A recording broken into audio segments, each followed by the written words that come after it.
it is interesting that the church is the one place we supposed to feel open, very transparent. I mean, we look all through the Bible. It tells everybody's dirty deeds, whether we talking about Abraham or whether we talking even about Paul. And Paul was like, the thing I don't want to do is the thing that I end up doing, the thing that I Yeah, do want to yeah, do.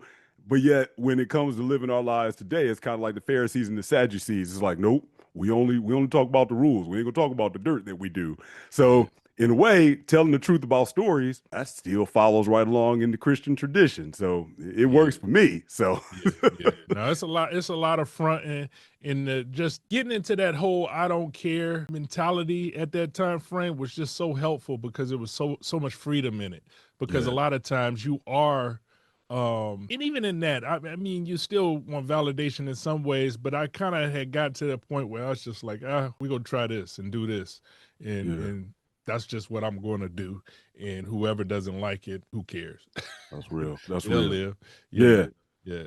Then that definitely leads me down to what Iron Father is all about. As we're talking about men really 50 and over that are trying to recalibrate. They trying to now restore themselves, and now they're trying to move on to this next level of thriving in their life. And so I find it interesting that you went through that same time period of even telling your story, after divorce and everything. And that ties into religion as well. So I'm going to really segue from the religion because I've even found some guys like me. You start just analyzing everything in your life where it's like, all right, the institution of marriage, man, it ain't what I thought it was when I was let's see, for our age group, when I was listening to 90s R&B, or when I'm listening to Alexander O'Neal crying overtime or whatever. It's like, well, oh, chicks don't dig it when I'm singing crying overtime to them. It's like, what? And then you start thinking about the institution of the church, or et cetera. As you started going, whatever you want to share, at least when you look at that time period, we'll start out just in your history of marriage, divorce, et cetera. Again, whatever you want to share, what would you have to say to that audience, kind of at a high level? How has your views on relationship changed over those years since you started telling your stories? Well, I had a very traditional view, right, of just relationships, women and men dynamics, and just a very, very naive. Because I was coming out of, and it's funny that I was so naive because I have a father who, and we might get into that. He was very uh different far as in the women and men dynamics, but from my standpoint it was always just traditional view. I take care of the family, the woman can do this or that and the other, and we're going to build together and put her on a pedestal. Happy wife, happy life. I Mm. was told all these things, like you say. I listened to the R&B music and all that kind of thing, and I just you know put out my coat and let her walk over the puddle and just be happy to be able to do that and those things and you'll find through that it's just felt like I wasn't valuing myself in a lot of ways Mm. and being able to, and then not valuing myself, it really lowers the expectations and lowers the standards for us both. You get what I'm saying? Because Hmm. I'm not becoming what I can possibly become because I'm just kind of putting myself in a lower position or a different position with my relationships. So and I think early on in my first marriage, I had certain issues with that because I didn't see marriage as ever ending. Yes. I didn't even recognize divorce. I didn't think about divorce. Now she brought up divorce. She had no problem bringing up divorce in arguments, but I would always be like, don't even say that word. Don't even say that word. But it ended up happening anyway. But I uh I really looked at that as a failure. I held that as a Mm. failure. Yeah, yeah. Wow. Oh man. All right. I got to go in on that one a little bit more because you said that. Do you think that did the church background have a view of looking at it as a failure? Because I know, again, being in the church, everybody says divorce is no option. And I'm like, man, I'm sure I've been sitting in church a while. And I'm seeing the pastor get divorced. I'm seeing Deacon Jones get divorced. I'm seeing Sister Mary get divorced. But yet everybody says, no, no, divorce is no option. And don't let the sun go down on your wrath. We work things out. Did that have anything to do with feeling like it's a failure or with that mindset, or was it more of a cultural thing? With that cultural, Okay. church, family, I, grandma, Them Mm. granddads stayed together, even though I never saw them hug and kiss. You get what I'm saying? And grandma just looked mad at my granddad all the time. So, but they was together. They still married. They never go divorce. Even my mom. It had to be like extreme circumstances, Yeah. abuse. Really, you're gonna look really silly if you're still with this person. It had to be something extreme for a split to happen. And I have that in my head Yeah. even now, and that's why the failure felt so extreme, because I had it in my head. You don't get divorced because I don't like you anymore. Who Mm. cares about like? You made a commitment. You just stick through the commitment no matter what, and Mm-hmm.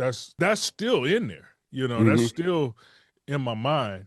So if you don't do that, yeah, you're gonna feel failure. You're gonna feel regret for not sticking to your commitment.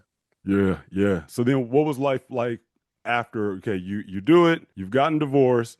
What was next for Shannon at that point? So that's probably where the I don't care mentality came in, because if you fail, what are you going to do? You're not going to jump off a bridge, or at least I'm not. So I Right. had to rebuild from somewhere, and I think just to go to kind of clear that mindset with just a renewing of the mind, in the sense of I'm going to stop living by the validation of all these other people around me. I just got to live my own life and go in this direction that I want to go. And to do that, you do have to wipe out all those other voices that's telling you, you have to do this, you have to do this, go and reconcile, go and do it, and just have a mind, a free mind to do what you need to do. Mm-hmm. So that's Yeah. that's where I started from, and that's what brought me back to my creative side, because I always loved creativity. I always loved storytelling. I always loved. My mom would always be asking me, like, when you go write a story, or when you go do something with stories. So I'll go back to that, Wow. and just regrounded myself, rooted myself in telling the things that happened to me. And through that, other people have gone through a lot of the same things. Like you said, you listen to my stories, and many times you'll see yourself in them, or you Yep. could gain something from them. Man, I don't want to go in that direction, or maybe that makes sense to go in that direction. Some of the stories, my biggest thing is for other people to see themselves in the story. Oh man, well I gotta say that I think that was the thing. Whenever I would listen to your stories, and outside of the fact we from the same generation, we from the same geological area, and then because you talking about the same era, I'm like, yeah, I remember that. I remember that. Like you did the show recently about turning 50. And now I got a few years on you on turning 50, but I'm like, man, I remember going through that, my 50th birthday. Now I was getting ready. I knew divorce was imminent when I was turning 50. And so it was like the Carl Jung thing.